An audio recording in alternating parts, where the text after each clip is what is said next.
for me, at least, and how it showed up for me is that I wasn't enough. There was never enough. I was trying to reach some elusive destination that was going to never manifest. I'll have what she's having. Welcome to another edition of She Talks Confidence Podcast. Stories of confidence by women for women. This is the She Talks Confidence podcast. This is Tony Dufresne. I am your host as usual. This week, another amazing, powerful woman guest sharing her personal story. And we have a lot in common in terms of how we see things. So I'm super excited to talk to her. It is Jessica Joynes. Jessica, how are you? I'm doing well. Thanks so much for having me here. I'm so glad you're on. And you're a fellow podcast host. You're a fellow coach. You are a fellow speaker, plus the fact that I'm going to tee you up, talk about where you come from, what your vibe is, and then I'm going to let you run with your story because it's very powerful. Sounds So good. you are big time into the ego and how that sucker messes people up, especially with women, how spiritual alignment, how important that is. You're about fear is not your truth. It is your most profound teacher, which I love that quote. Also aligning with your true power, your true self, and how that nasty ego gets in the way. On your website, have a really powerful introduction. And you see, the first thing I'll tell you is that it hasn't been easy for me. I've spent a good portion of my life deeply rooted in pain and fear. And at times it felt like I was in a dark tunnel with no light at the end of it. But hindsight, always brilliant in its perspective, is it not, has allowed me to see that a bigger purpose was at play. Namely, the suffering I was experiencing was vital to my spiritual journey.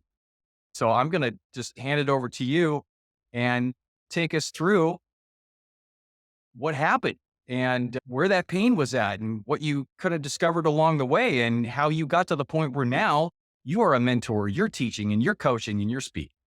Yeah. One, I want to thank you again for having me on and say hello to everyone in your audience. And I knew you do incredible work. And as we were talking, there's just so much alignment. And I think the biggest gift and why I love this alignment is when you come to understand the spiritual journey that you're on. And that's such freedom. When you come to understand you're actually here to have an experience with this thing called the ego, it's what you're here to do. It's not your highest truth, but you're coming and having the experience with this thing like it's like a teaching device. And it's just pointing out and it's just showing you all the unhealed aspects in you. But when you don't have awareness, like that's the journey I'm on, that's what I'm here to do in Earth School. When you're Yeah. totally identified with that voice of fear in your mind, you Yeah. don't, there's no separation, there's no witnessing, you don't even understand it. Then you're also in the other experience that we're here to do, which is to suffer. So when you're in total identity and alignment with the ego, then you're suffering, right? Because it's just, that's the truth. I'm limited. I'm a limited being. I'm only human. You have no awareness of the soul within and everything that ego is telling you and that thought that it's having, you're just following it. And then therefore you're creating limitation and lack in your own life and you're not viewing yourself accurately. What took me a long time to understand though is the ego is like not the enemy. And when I treat it like that, I'm just emboldening it. I actually had to understand it's just a smaller part of me. And the more that I could understand it, understand the common themes and messages, like the more that I could transmute it. But look, in how my ego really showed up for me, and we all have our story. For me, it was addiction, really in alignment with that voice of fear in my mind on that front. But more importantly, and what it really feels the work that I do today is it from early on invoked me into choosing what I'll call survival consciousness in Mm. that life is happening to me and I'm just going to survive it. So when I made important decisions, like what I was going to study in college, like what I was going to do with my whole life, it wasn't from a place of the expansive soul within. So it wasn't about passion. It wasn't about what I love. It wasn't that abundance is my birthright.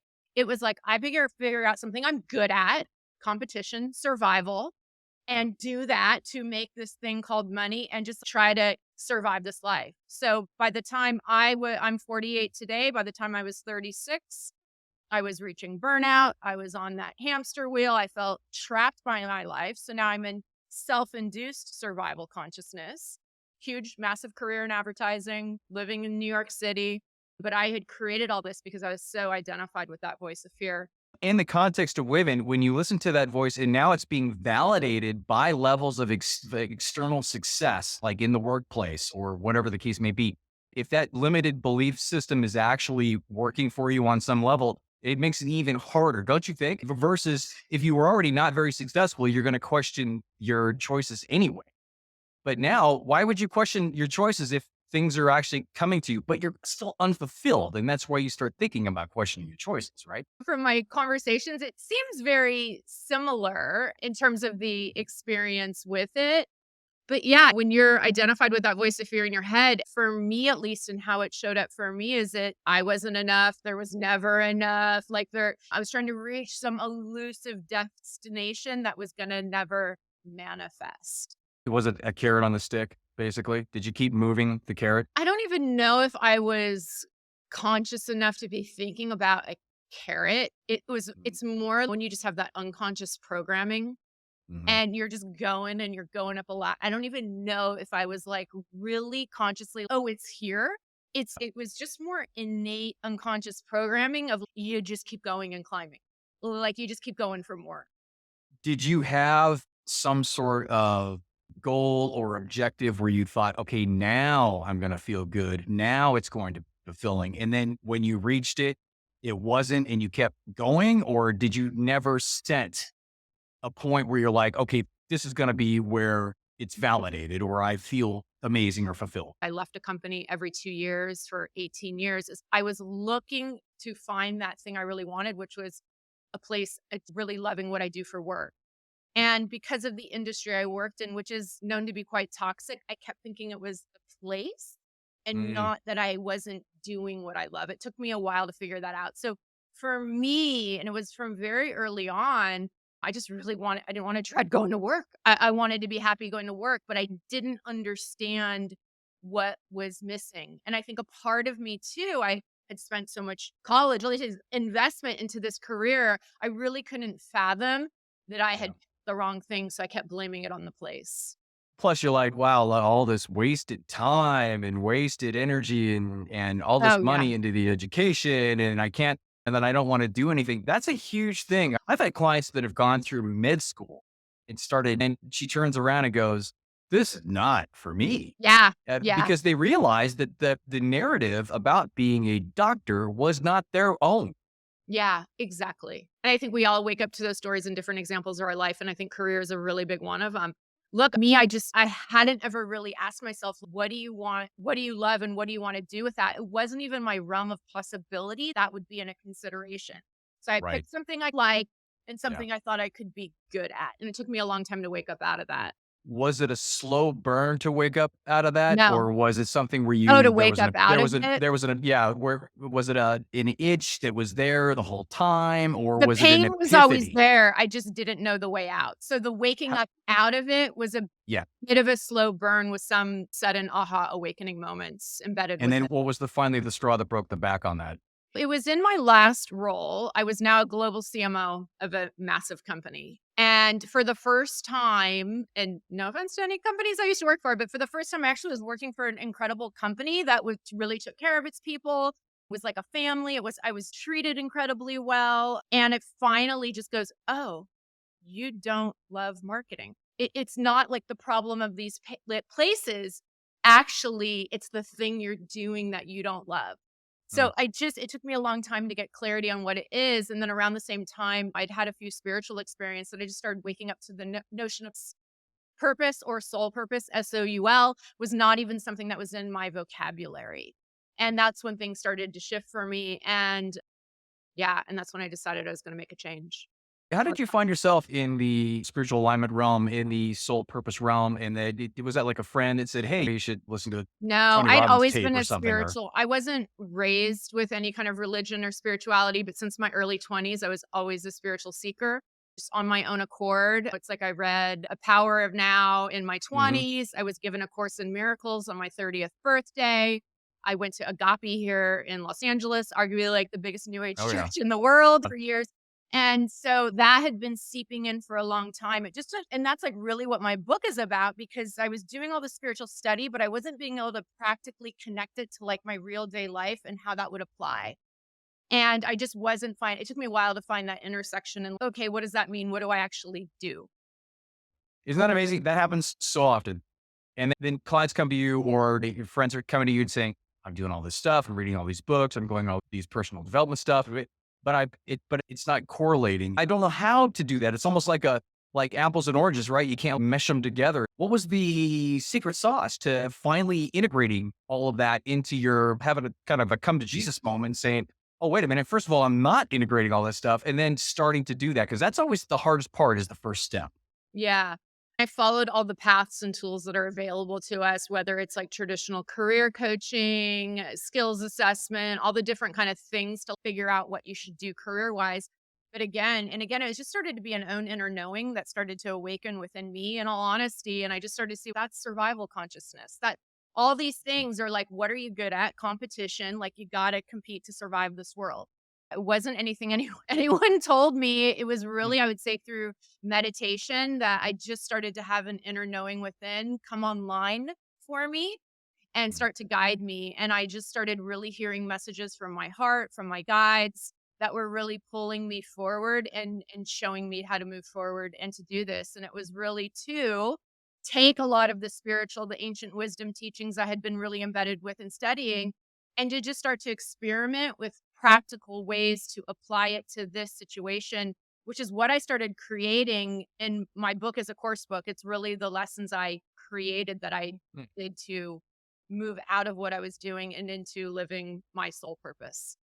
Where did you get the confidence to finally take action on that stuff? Was that something that was I've there the always been whole a risk time or taker. Yeah, yeah, I'll say I've definitely I think it's part of my DNA and personality. I've always been an adventurer. I've never been afraid to take risks. And so I did have that. And whenever I'm advising people and you do too, I just say, look, you don't have to do it the way I did. Like I left the job.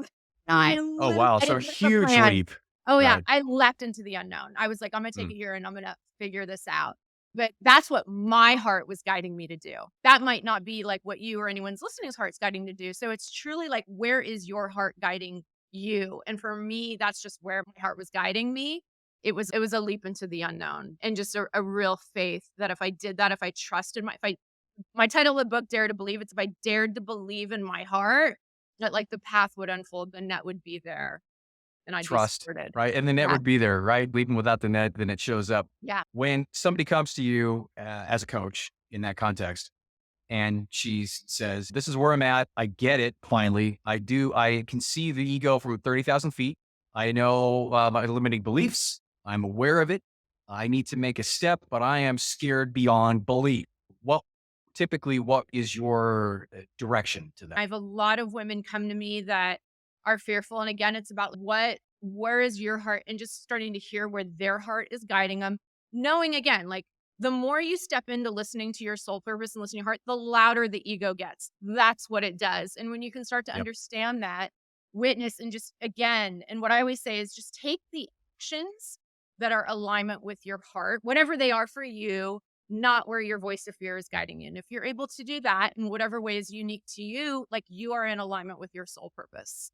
Have you ever come across the clients that can't hear their intuition, that can't hear what their Yeah. heart All says, the that time where have that it's I wouldn't say can, but aren't used to. aren't used to? And so, how do you guide them to hear it and to trust it and to Yeah. use that as the basis to make that first initial move or that second? A lot of times is getting really witnessing that voice of fear, that ego, Mhm. and getting really clear on that. And it's almost you can just start to get it clear and saying like what it's not. And then you can start to hear the heart. But I do a number of heart listening practices. Look, meditation first and foremost. So that is something that builds over time. But I use the word resonance. So your heart to me speaks through the language of resonance, like what lights you up, what gives you joy, just like those little sparks, those little nudges that are inexplainable. And then to just start like being like a little curious detective and like logging them, practice listening to them. A lot of times doing free writing as well, asking a question and just putting on a timer, letting the pen be on the page and just letting whatever wants to come out and knowing there's a message there. So it depends on the individual. Some people are really visual. like myself. Some are a little more analytical. But I think a really good way is getting clear on what it's not. Which is a great way to do it from that perspective. It's interesting because you brought up two of the most powerful tools that I know exist, and it's meditation and journaling or writing. It's incredible. And you have clients that come in, you say, do this and do this. And they're like, no, I already knew that I could. Well, I go, yeah, you should have been doing this. It's not like it's like there's any massive secret out there in terms of things that will be able to help you. It's about using those things to tap in and then to start to hear and listen and to be aware. And I love the fact that your perspective is to be aware of what it's not and to be aware of the ego, to be aware of the negative or limiting belief narrative that's going on, which is the ego. I like when you said the ego is not like it's not like an enemy. It's more like a frenemy. And to be honest, the ego is developed to really protect you from the Yeah. initial get go. That's really the sole purpose of it. So it's not like a bad thing. But what happens is it keeps you in a limiting belief bubble. And do you talk to your clients about the ego? And so many people, and I don't know if you have the same experience, but so many of my women clients, they really don't know what the ego is. And so it's a matter of explaining, and then they have a different definition for it, and it's not the same. And the fact that they don't know what it is or label it something else is another limiting belief that keeps them from expanding. Do you find that the same? I tend to seem to attract people that are like ready to awaken to that, to the Mm, ego, or have just awakened, but are ready. The yeah. primary purpose of my teachings of the women's service community is helping women understand the spiritual journey or life journey, choose your word, that they are on. And that is to just have an experience with this thing called the ego. So, yes, but it takes time to really understand that. And you first understand from a knowledge or understanding place, and then you just start to come to know it from within, in my Yeah. experience. It's so funny how we align. That's again, yeah, mine's knowing it, owning it, doing it, analyzing it, changing it. That it's the same thing. You have to have the knowledge first, and then you can start to integrate that once you have the knowledge. And what I have found throughout my years of doing this, and I'm almost 20 years, I think, give or take, doing this, is the lack of knowledge, the assumed definition of what confidence is, the assumed definition of what the ego is, how these forces work. And that actually has taken them down the wrong path. And it's a matter of having the knowledge and then being able to integrate it. And it's simple, but it's not easy from what I found. And that's the one thing you've got to commit to the journey. When a client comes into you and they are ready to go, what's your first discussion with them? What's the first direction that you feel as though it would be necessary to create a solid foundation for change? When it's one on one, I do really just tune into the energy of the individual and what's unique for them. Sometimes we'll go right into tuning into their heart. I do a lot of Reiki and meditation with my clients and just seeing what it is they really want as they best understand themselves today and just getting clear, because what you want is your destiny, what you want is your soul purpose, on and on. For some, if there's just deeper healing or blocks there, we might really start with looking at, to use the word, limiting beliefs or other storylines that are really in the way, that are inhibiting that dream from revealing itself. In the book, I start with visioning and then we go to Yeah, block, nice. because I think it's like you, like Michael Beck with Agape says, it's like having that vision pull you. It, Hmm. and knowing that it's going to evolve and change as you best understand yourself today is a really powerful energy and motivator that also helps release those blocks that are in the way of you knowing your true potential. Yeah, and I went through the whole LifeSpring est thing way back because I'm from LA too. Yeah. And back in the day there and PSI. And it was called intention mechanism, which is the same thing Yeah. where it's almost like a rubber band you put on your vision and it'll create that momentum to take you towards that. Yeah. A big fear of my clients comes from the fact that they're going to lose the support system because the Mm, support system is based upon the false narratives that they've been living their whole lives. And all of yeah. a sudden they expand out of that and they are a different person, according to the people around them. I don't know who you are anymore, or they're brainwashing you, or this is scary, or whatever. Yeah. Yeah. That's a huge fear. And you talk about fear a lot.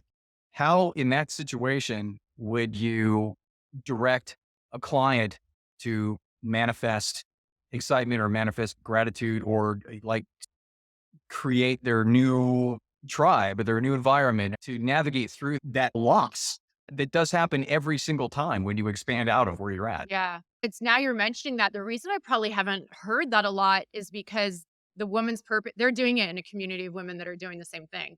Oh, The okay. women's purpose community, that's my business, is 50 women, right? When they're all But in that groups. right, but So, right. that's a huge support group that's supporting the Yeah. expansion, That's why I'm which is never hearing it exactly as a problem. okay. I'm like, Yeah. "Oh, this Well, is I mean, new. I didn't know whi- this." which proves the point that a supportive tribe, a supportive group, reaching out to that community, a community where you have shared experiences, where all women are looking to the rising tide lifts all the boats type of a thing. That's the best case scenario for somebody going through a big change or want Yeah. to go through a big expansion. Yeah, absolutely. With all that being said, I really appreciate it. Where can somebody get a hold of you for your coaching? Where can they hear your podcast and or speak? There's links to all of those things on my main website, which is my name, Jessica Joines, JOINES.com. And there's links to everything there from the podcast and everything else in the community as well. Great. In Yeah. your podcast, what do you typically what do you cover in terms of your themes? Look, it's a live coaching podcast. So Oh, it's okay. called Soul Purpose with Jessica Joines. It's on the Mind Body Spirit FM network, which are the old founders of Unity Radio from Mhm. Unity Church. That Okay. closed a little over a year ago. And one of the founders went and started. So it's a new network and just really growing. A lot of great content on there. That's why I'm mentioning them. But it's a live coaching show. So it's really, if you want to come on and practice embodied vulnerability and talk about what's going on in your world and get some help on air, I'd love to hear from you. Oh man, I love that. And I will Yeah. put all that information in the show notes Thank for you. both YouTube and for all the podcast platforms that I go on. So, Yeah. Jessica, thank you so much Thank again. you so And much. if you and for me, everybody knows how to get a hold of me. It's TonyDufresne.com. And if you can't spell it, because we talked about that for the show, right? You can't spell my name. It's go to theconfidencedoc.com because yeah, yours is join us, joins, but still I feel your pain on that, trust me. I know, right? And anything else you can get a hold of me at Tony at theconfidencedoc.com. As usual, I hope things are great and I will see you next week.